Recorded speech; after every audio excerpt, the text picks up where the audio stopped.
And we have before us a wonderful study, because in the spectrum of biblical subjects, there's hardly anything more fundamental than the promises made to Abraham. As far as we're concerned, the gospel, which of course consists of the kingdom of God and the name of Jesus Christ, this is where it all begins. Apart from Genesis 3:15, of course, this is where the promises of God in relation to the way he would fulfill his desire to redeem mankind. And so it's going to be quite fundamental, but at the same time, we're going to see the wonder of the scriptures as we proceed through this subject of Abraham. And of course, it has a very real relationship to where we sit in the scheme of things. You know, that title that we've chosen for this first study, as you well know, comes from the second epistle of Peter. You don't need to turn up, I'll just read it to you. Peter says in 2 Peter chapter 1 and at verse 3, "According as his divine power hath given unto us all things that pertain unto life," and he means eternal life, "and godliness, through the knowledge of him that hath called us to glory and virtue, whereby are given unto us exceeding great and precious promises, that by these," notice the language, "that by these ye might be partakers of the divine nature, having escaped the corruption that is in the world through lust." You cannot get a better summary of where we are going in our studies than that. We're going to see, brothers and sisters and young people in our studies, that God didn't give Abraham all the promises at one time. He spanned them out over a lifetime, because Abraham wasn't ready for promise 2, 3, 4 until he got to the point in life where God could make that promise. He had to span it out over that period of time because of the development of Abraham. And the same applies to you and me, as we're going to see in our study. So when he initially made the promise that we read there in Genesis 12 and verse 1 and down to verse 3, initially spoke that to Abraham in Ur the Chaldees. And he moved from Ur the Chaldees and he made his way, of course, across from Ur the Chaldees over here towards the head of, it was at the head of the Persian Gulf at the time. They were not told where they were going, and so Terah, when he got his family on the road, was wondering, well, where do we go? So you follow the river along, and they went to Haran. In fact, Haran is between the two rivers. It's a long way from Euphrates. It's a long way from Tigris. Why did Terah go to Haran? Well, Haran just happened to be the second most important place of the worship of the god Nana, or Sin, S-I-N. Has nothing to do with sin, as in transgression. That was the name of the god. It was the moon god. The most important place of that god was Ur the Chaldees, the light of the conquerors, it's called in the Hebrew. And so he left there, this prized place of the worshippers of the god Nana, or Sin, and he went to the second most important place. And so it was from there that God called Abraham by repeating the promise that he had given to him in Ur the Chaldees. So he gets this promise of Genesis 12, 1 to 3 twice, 5 years apart, as we know from Acts chapter 7. So brothers and sisters, that's the journey that he took. And of course it was from there that he was to take the journey that Paul comments on. In Hebrews 11 verse 8 he says, "By faith Abraham, when he was called to go into a place which he should after receive for an inheritance, obeyed. And he went out, not knowing whither he went." But he was to find out, because he was to go to the land that God promised him. You know, God made 7 promises to Abraham between Genesis 12 and 22. I want to step you through those promises, and as we go through, you'll see that they're about Abraham's development.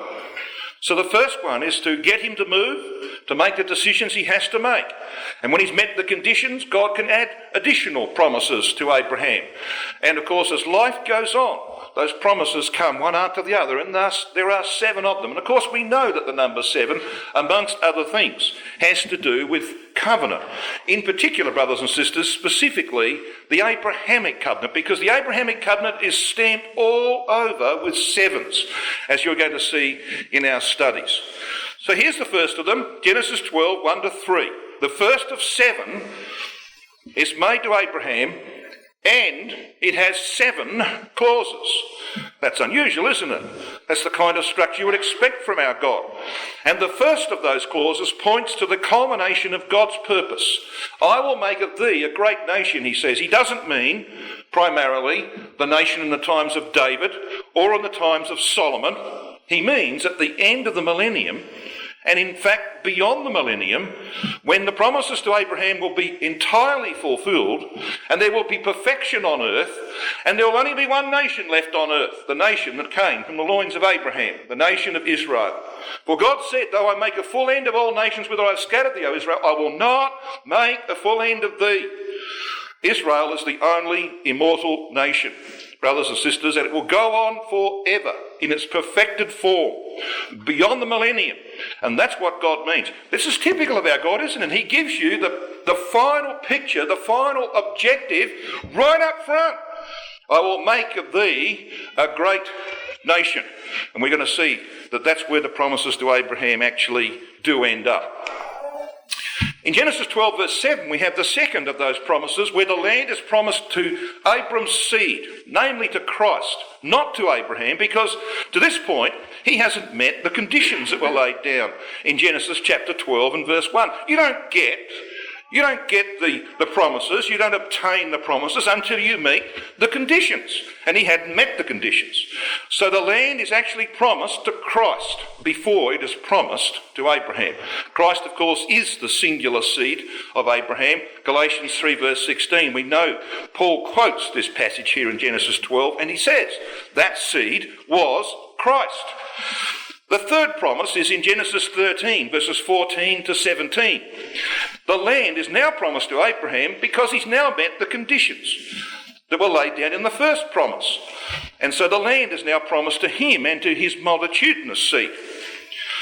The fourth promise is in Genesis chapter 15, verses 13 to 21. This promise is about the captivity and the redemption of Abraham's people, the nation of Israel. We see in this promise the activity of the cutting of a covenant. And the promise made in the cutting of that covenant, where Yahweh passes between the pieces, not Abraham, by the way, just God, guarantees possession of the land from Euphrates to Nile to Abram's seed. In other words, Christ. Now, of course, we're incorporated in that, but it wasn't promised to Abraham so much, but to Abraham's seed. And if you're in Abraham's seed, Christ, then you will inherit with him that land in due time. The fifth promise is in Genesis chapter 17, verses 4 to 8, where Yahweh's fatherhood is delegated to Abraham, and the promise is made of a divine family. I will make thee a father of a multitude of nations. You know it well.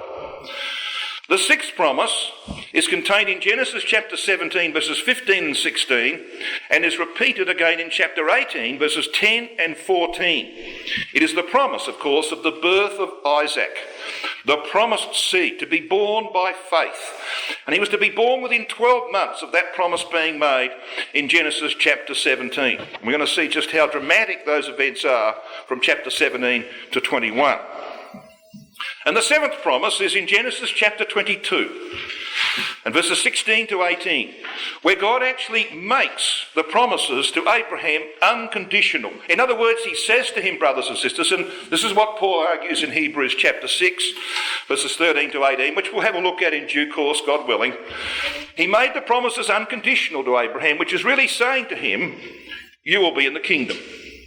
There's no more thing, nothing I can require of you any more than what you've given. What man is going to give his only beloved son to God in sacrifice?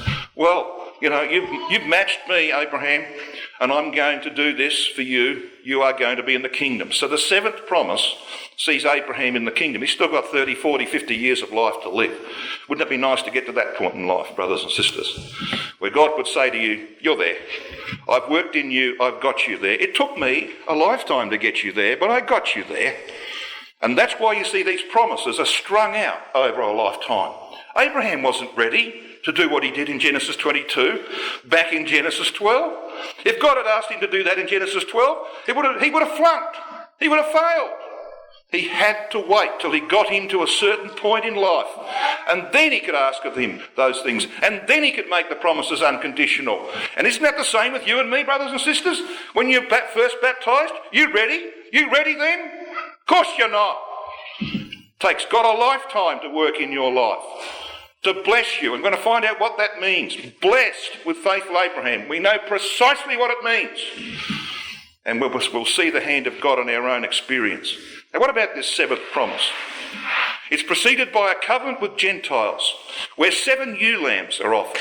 Genesis 21, verses 22 to 32. We'll come to that in due time. Hence the naming of Beersheba, the well of the 7. And it just so happens that the 2 words, Shabbat, which means to swear, and Sheba, which means 7. Shabbat, by the way, means to seven oneself, and we'll explain that later on, because when you made a covenant in ancient times, you sevened yourself. In other words, in Abraham's case, he put 7 ewe lambs out there. So you would say something 7 times, for example, to make sure that they got the point, that you really meant that you were going to fulfill this covenant or this promise. So you sevened yourself, the meaning of Shabbat. Sheba, of course, is the Hebrew word for 7. Just so happens in that context of Genesis 21 that those 2 words collectively occur. You got it right first time. 7 times. The 7th promise has got 7 stamped all over it. And it culminates with Genesis 22 verse 18. And in thy seed shall all the nations of the earth be blessed. God willing, in our exhortation tomorrow, we'll come to Genesis 22. We're going to see just an awe-inspiring chapter that brings this process of redemption that God is working out in the life of Abraham to a beautiful culmination. And of course, we will see ourselves in all of that. Well, that's the introduction. That's where we're going to go over the course of this weekend, God willing, as these studies unfold. I want to come back now to Genesis 12. Let's start at the beginning. Let's see exactly what God says to Abraham, or Abram as he was called then, and where this led. Now in Genesis 12 we read in verse 1 that God laid down 3 primary conditions that had to be met by Abraham. Get thee out of thy country. Well, when he left Ur the Chaldees and went to Haran, he had left his country. But he went there with his kindred, or his family, his kindred. And so God says, well, the next thing, I want you to leave your kindred, your wider family, the family of Terah. But of course, when he did leave from Haran and crossed the Euphrates and became Abram the Hebrew, the crosser over, he had with him a member of his family, didn't he? He had his nephew, Lot.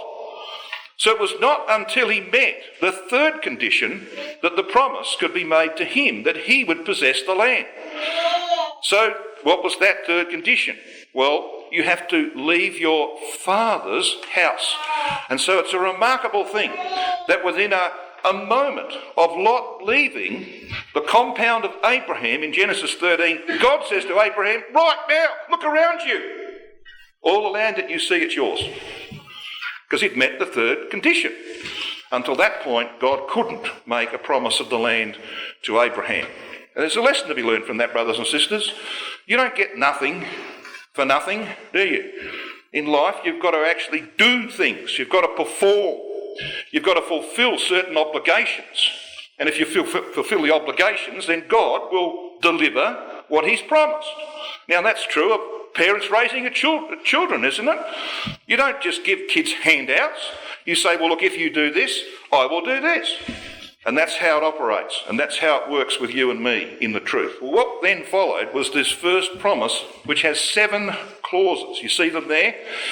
And each of these clauses, brothers and sisters and young people, sets out the process that God was going to use.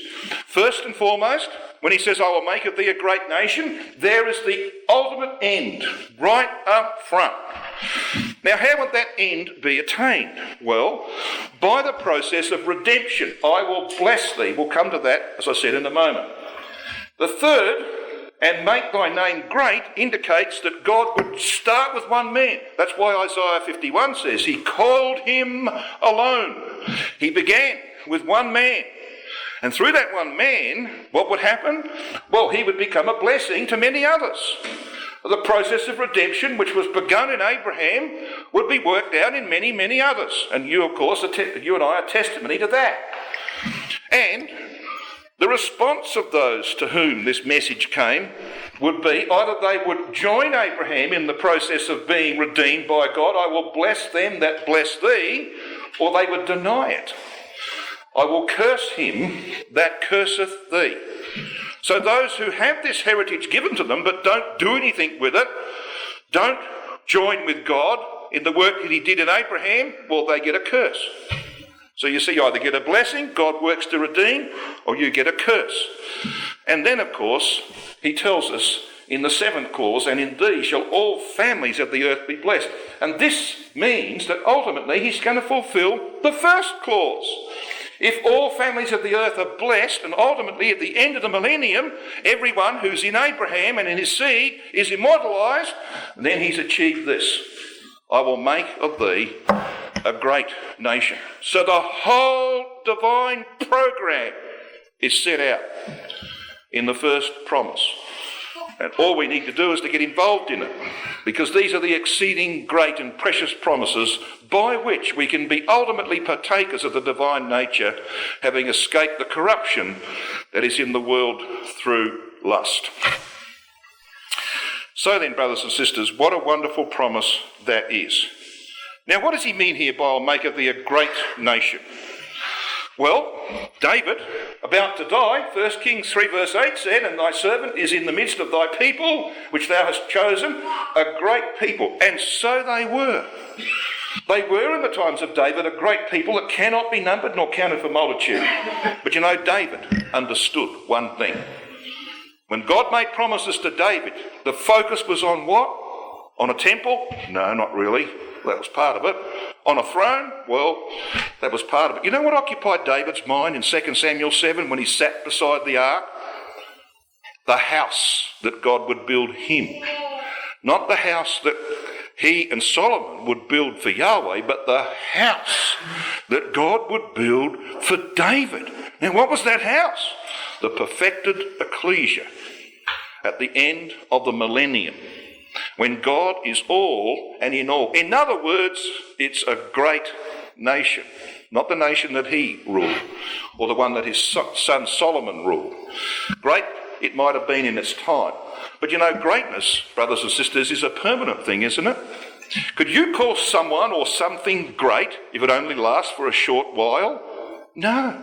Greatness is a permanent thing. And so Israel might have been great in the eyes of the world at one point, in the eyes of David at this point, but it didn't last, did it? It did not last. And that is not true greatness. So God is aiming ultimately to the end of the millennium to achieve this. Now, how do we know this is true? Well, I want you to join me in a consideration of some words that are used here in verses 2 and 3. Let's take this word nation. It says, I will make of thee a great nation. In the singular, it's goy. Plural, I am on the end. Goyim. We're goyim. We're Gentiles, nations. So it has to do with peoples, generally. It first occurs in Genesis 10 verse 5 when God scatters the nations into 70 of them. It's rendered there Gentiles in verse 5 and nations. The next 4 occurrences are rendered nations in Genesis 10 verse 20, 31 and twice in verse 32. And the 7th occurrence, notice this, the 7th occurrence of this word, goyim, is in Genesis 12 verse 2. I will make of thee a great nation. So this one's staring you in the face. First clause of the promise. It's the 7th occurrence of this word in the Hebrew in the Bible. And the word great that precedes it, gadol, this is also the 7th occurrence of that Hebrew word in the Bible. You think there might be some sort of design in this? Well, I'm pretty sure there is some design in this. Because when you come to the word families, in thy seed shall all the families of the earth be blessed, which is the 7th part of that first promise. This word means a clan or a family or a tribe, hence a people or a nation. It first occurs in Genesis 8 verse 19, rendered kinds in the King James. The next 5 occurrences are rendered families, Genesis 10, 5, 18, 20, 31 and 32. The 7th occurrence of this Hebrew word just happens to be in Genesis 12 verse 3. In thee shall all families of the earth be blessed. Even the word blessed, the word barak, the 7th occurrence in the Old Testament is in Genesis 12 verse 2. I will bless thee. Okay? The 10th, because there's 2 more between the 7th and the 10th. The 10th is this word, the last word of the promise. In thee shall all families of the earth be blessed. 7, Abrahamic Covenant number. 10, you know what 10 stands for in the Bible? All. Yes, exactly. The Abrahamic Covenant will ultimately bring a blessing to people of all nations.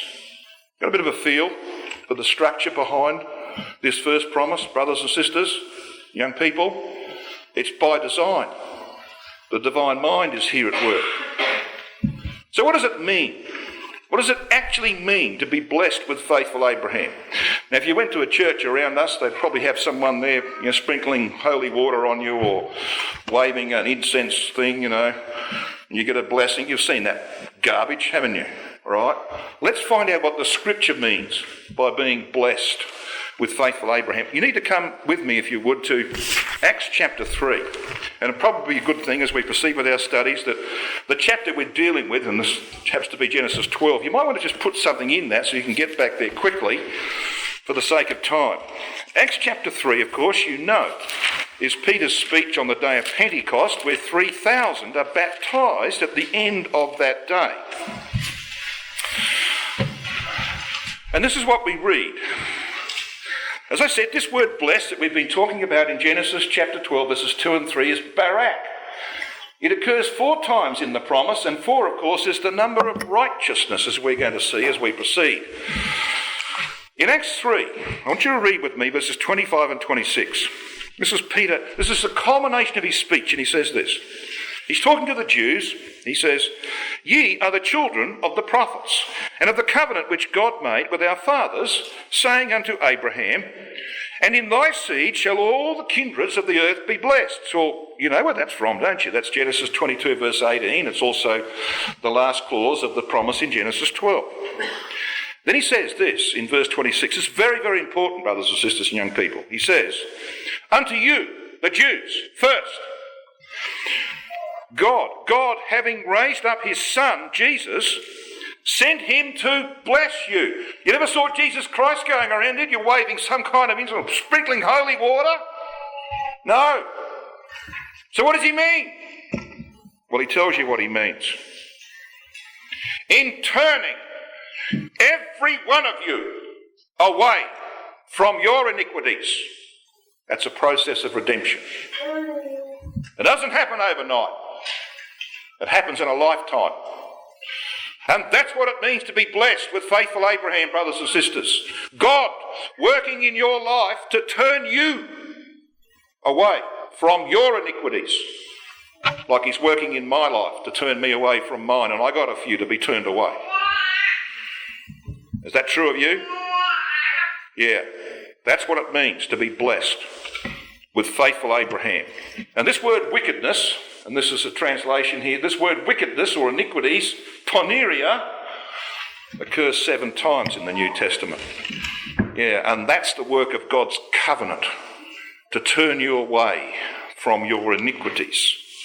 It means depravity, iniquity, wickedness, evil purposes and desires. You got a few of them? I got a few of them. Yeah. So the whole point of the promises made to Abraham was to work in your life progressively, day by day, until he's turned you away from your iniquities. He's going to justify you. Abraham was justified by faith, says Paul in Galatians 3 verse 8, and the word means to render righteous. Yeah, and that's the process that's worked out through these exceeding great and precious promises whereby you might escape the corruption that is in the world through lust that you bear in your own nature and share in the divine nature in due time. How fundamental is that, brothers and sisters? That's what life in the truth is all about, isn't it? We don't come to the meetings because it's on the schedule. We come to the meetings to be with those in whose lives God is turning away iniquity. And we want to share the experience with them. That's why we come to the meetings. I want you to come to Hebrews 11. We're in the New Testament. Come to Hebrews 11 and verse 1.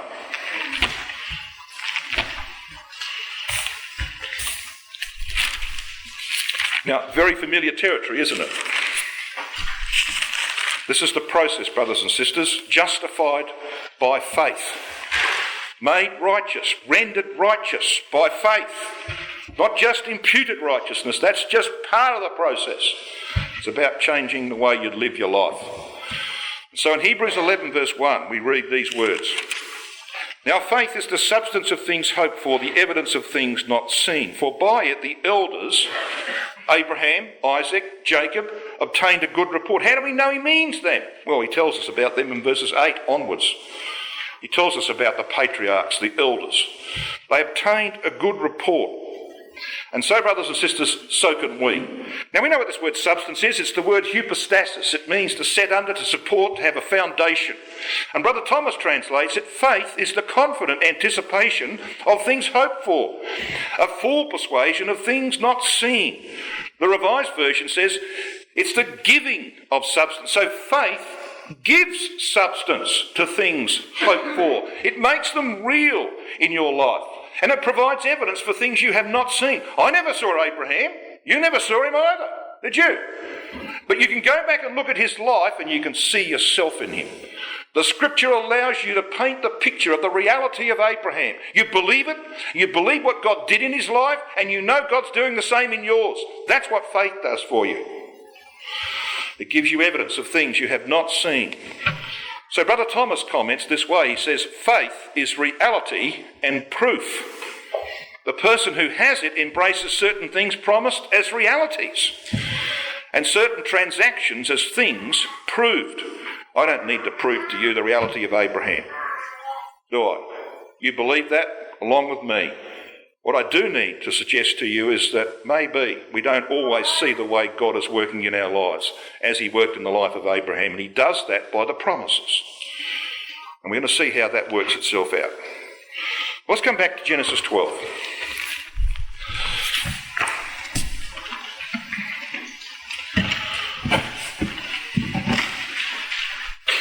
Now in Genesis 12 we read Abraham departs from Haran. He's 75 years of age. In verse 4, he becomes Abram the Hebrew, the crosser over at the Euphrates, as it were, figuratively baptised. And in verse 5, he took Sarai his wife and Lot, his nephew, and all their substance, and their souls that they had gotten in Haran, and they went, look at the end of verse 5, and they went forth to go into the land of Canaan. And into the land of Canaan they came. Well, if you're going forth, you know, I left Manitoulin Island on Wednesday morning to go to the land of North Battleford, Saskatchewan they call it here. All right, and into the land of Saskatchewan I came. Isn't that amazing?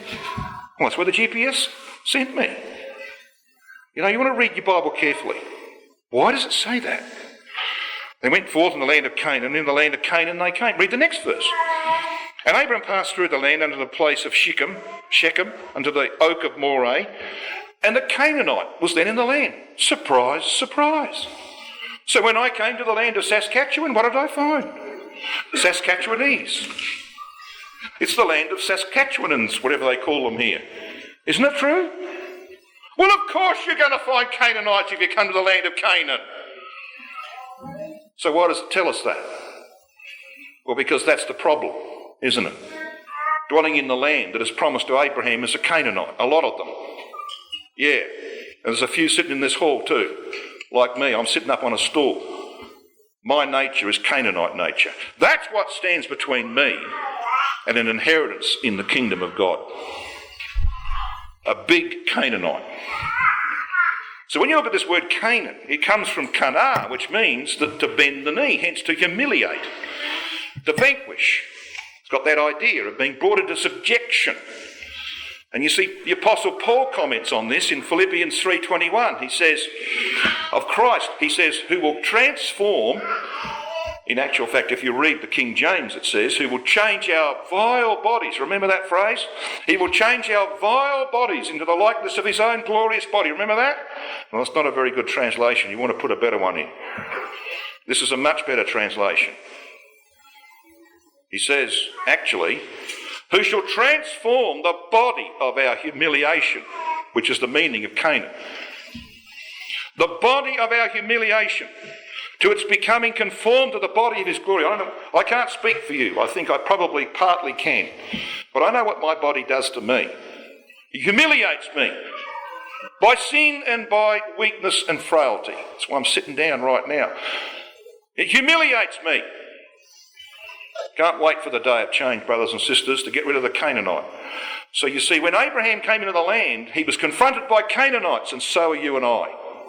So what do you do about that? Well, you make choices. That's why it says in verse 6, he came to Shechem. And Shechem is the place of choice.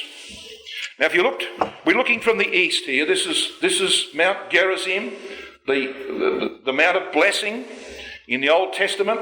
This is Mount Ebal. You see, it's a bit higher. It's the Mount of Cursing. This is where Israel was brought in Joshua chapter 8, remember? And half the nation was on Gerizim and half on Ebal, and they shouted the blessings and cursing to the Lord across the valley. Yeah. Jacob's well is in here in the middle. Okay, so if you have a look at if you're standing above a man and you got past his bald head, whoops, let's go back there. Let's just go back one step.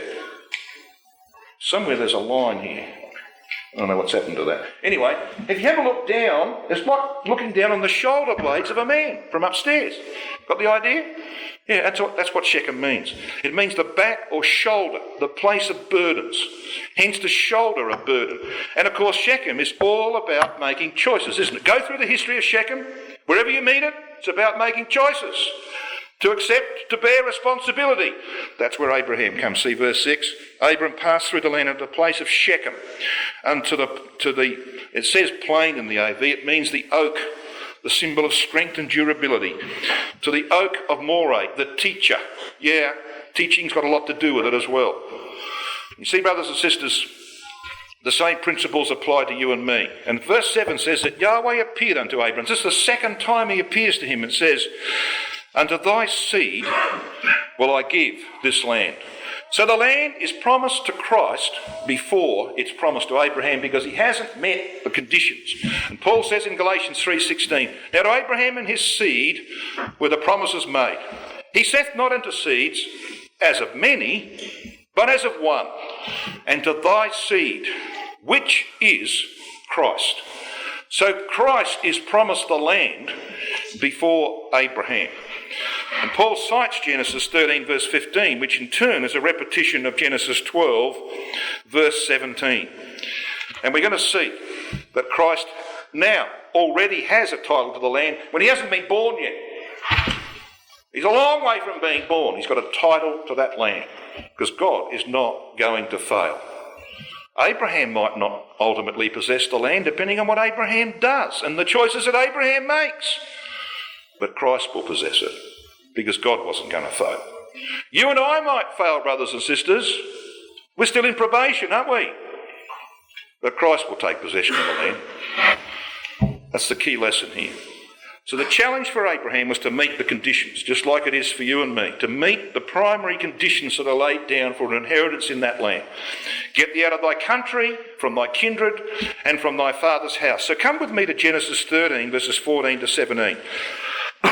Now, you know the story. The first 13 verses are about the fact that when they came out of Egypt, Abraham and Lot had a lot of possessions, too many flocks, herds, etc. There was a famine in the land. It was difficult for them to find feed for their animals. There was strife between Abraham's herdsmen and Lot's herdsmen. And Abraham said, look, we can't go on like this. You choose, you go somewhere else. You choose where you like, and I'll go the opposite direction. We know what Lot did. He chose the plains of Sodom and Gomorrah. And ultimately, of course, that cost him dearly. He went down to Sodom and Gomorrah. But look what it says in verse 14 of Genesis 13. And Yahweh said unto Abraham, notice the language, after that Lot was separated from him. There it is. And from thy father's house. There's the meaning of the third condition. Lift up now thine eyes and look from the place where you are, northward, southward, eastward, westward. For all the land that you see, it's yours, and to your seed after you. See, he met the conditions. Come back to chapter 12 and verse 8. Where does he go after Shechem? Verse 8. And he removed from thence unto a mountain on the east of Bethel, and pitched his tent, having Bethel on the west and Hai on the east. And there he built an altar unto Yahweh, and called upon the name of his God. And he went on further from there, south, And of course we know the principles. I don't need to go into these, brothers and sisters. We know what these places represent. Bethel means the house of God. We know that that's picked up by the Apostle Paul in 1 Timothy 3 when he says that if I tarry long, that thou mayest know how thou oughtest to behave thyself in the house of God, the meaning of Bethel, the house of God, which is the ecclesia of living God, the pillar and ground of the truth. And we know that's a reference to the stone which Jacob had used as a pillow, which he propped up, made into a pillar, poured oil on it, anointed it, and said, this is the house of God. And the angels of God are ascending and descending upon him. We know that Bethel has got to do with the house of God, the ecclesia. But what about Hai? Well, it means ruin. And it's back towards the east from whence Abraham had come. He'd left behind her the Chaldees and all the godless, idolatrous things of that place, and he had to make a choice again. He had to make a choice between the house of God and returning to ruin. And that requires sacrifice and commitment. And that's why it says there, he made an altar, sacrifice, and he called upon the name of Yahweh. He made a commitment. Right? He made some choices. He'd made his choices at Shechem to accept responsibility. Now he makes his choices in the house of God, the ecclesia, to sacrifice his life to his God, to commit his whole life to his God.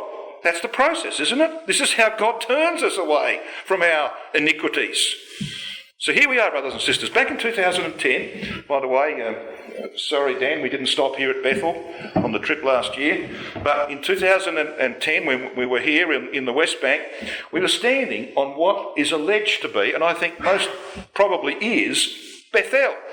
And you see there's a road. Can you see there's a road here? It's a double-lane highway which goes along the central massif of the land. Now, the Palestinians can't use this. It's just for Israelis. But anyway, over here is Hai, just over the lip of this hill here. So you can see how far, it's probably 1.5 kilometres, maybe, thereabouts, between Bethel and Hai. So you've got ruin over there, you've got the house of God here. And that, brothers and sisters, is the choice that Abraham had to make, just as you and I have to make it. We've got to press on. We've only got 12 minutes to go on this session. I've got a few things I want to say about the end of this chapter that are very, very important. Come down to verse 9. And Abram journeyed, and going on still toward the south, and it was to cause some issues. Verse 10.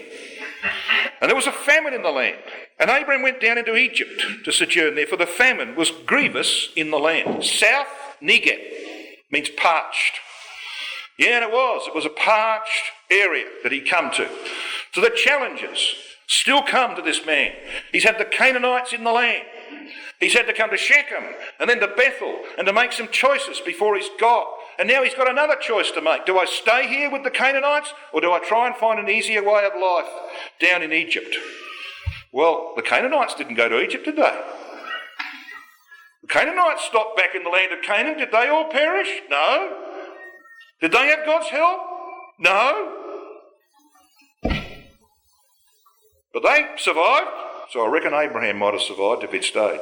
We can make silly choices in life, can't we? We can make a mess. And that's what Abraham made. He made a mess of things, brothers and sisters, because he gets down there and he says to Sarai, his beautiful, fair-skinned wife, amongst a people of dark skin, the Egyptians, and they would look upon a fair-skinned woman, even at her age, and say, wow, never seen one like that before. And so he said, they're going to kill me. They'll kill me. You say you're my sister. It's a half-truth. It's a white lie, isn't it? And it causes huge problems. Brothers and sisters and young people, especially young people, if there's one thing that God needs to do in our life to turn us away from our iniquities, is to make us as he is. And you know what the leading characteristic of God is? Don't say mercy. You know what it is? Truth. Truth and honesty and integrity. And emeth, the word he uses, brothers and sisters, means stability, certainty. So you can rely absolutely upon God to tell you the truth, and you can rely upon him to be faithful and true to his principles. He will never, ever abdicate his righteousness for anyone. If they acknowledge it, he will show mercy. Micah 6 verse 8 says, and you know the passage, what does Yahweh require of thee? Does it say mercy first? No, it says to do justly. Christadelphians, tell the truth. And then to love mercy. And to walk humbly with your God. That's the process.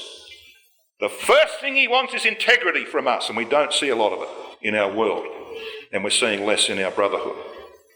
Integrity, brothers and sisters, is the first principle of turning away people from their iniquity. You can't be honest before God, you're never going to have your sins forgiven. It's as simple as that.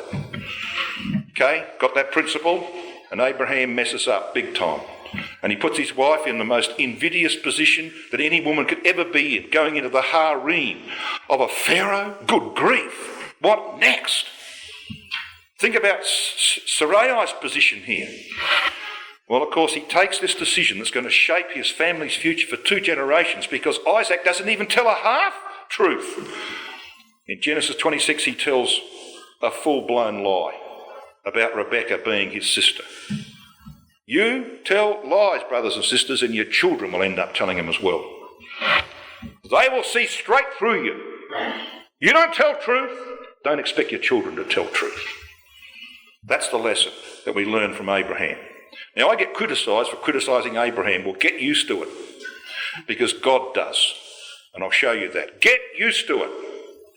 Abraham was just like you and me. He needed as much correction, he needed as much turning away of iniquity in his life as you and I need.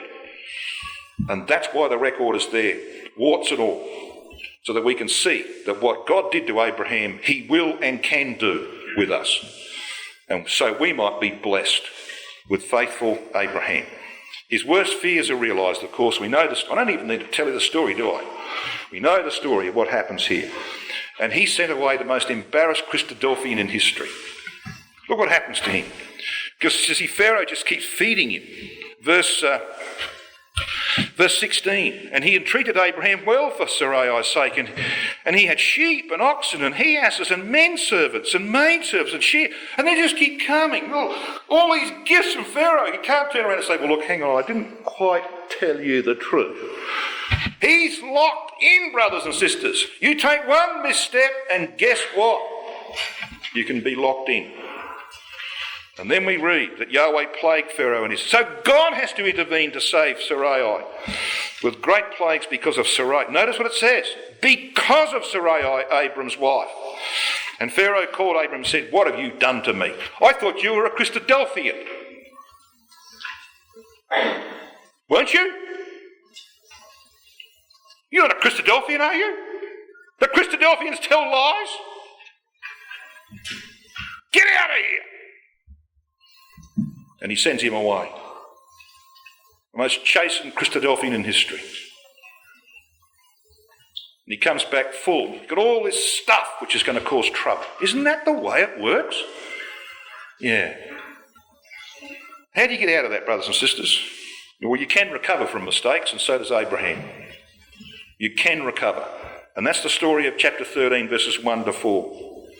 And Abraham went up. You see, he went down into Egypt. You're always going down when you're going to Egypt. He went up. He's ascending. When you're coming out of Egypt, you're always going up towards God. He went up out of Egypt, he and his wife and all that he had, and Lot with him to the south. And Abraham was very rich in cattle, silver and gold. He went on his journeys from the south even to Bethel. Yeah. Go back to the house of God, where you made your initial decisions. And you made a choice between ruin on the one hand and the house of God on the other. That's what you've got to do, brothers and sisters. He goes up towards God, very rich but troubled. And you see, that word in the Hebrew there in verse 3, at the beginning, it is tequila. It means beginning or first. But there's another word used here. Look, just read on. At the beginning, between Bethel and Hai, unto the place of the altar. Yeah, go back to the principle of sacrifice. All right? Relate yourself to the house of God. Go back to the principle of sacrifice. And it says, where he had made the altar at the first. Pick up those words? At the first. That word first is Rishon in the Hebrew. You ever heard of Rishon LeZion? It's the first kibbutz that was built in Israel. They called it Rishon LeZion because it means the first to Zion. Okay? So this word complements this word tequila. At the beginning, at the first. Go back to Taws. Brothers and sisters, if you fail, and you will, like I do, you know what the answer to that is? Go back to where you began. I don't mean go back and have to be baptised again. I mean go back and remember the commitment you made. The commitment you made at your baptism. And renew it. And say, well, I'm sorry, I messed up. I want to make a new start. And God says, you're on. Let's make a new start. You do the same with your children, don't you? You cannot deal with rebellious, disinterested children. But when my kids came to me, when I ticked them off for doing whatever it might have been, and they might have got disciplined, they came to me and said, Dad, I'm really sorry. There's no way. There's no way. And I'm going to say to them, get out of here. I'm going to work with them. I can work with that. And so can God, brothers and sisters. Never, ever get to the point where you think you can't make a new start with your God. He's waiting for you. Because he wants to give you this. He wants to give you, along with Abraham, this land.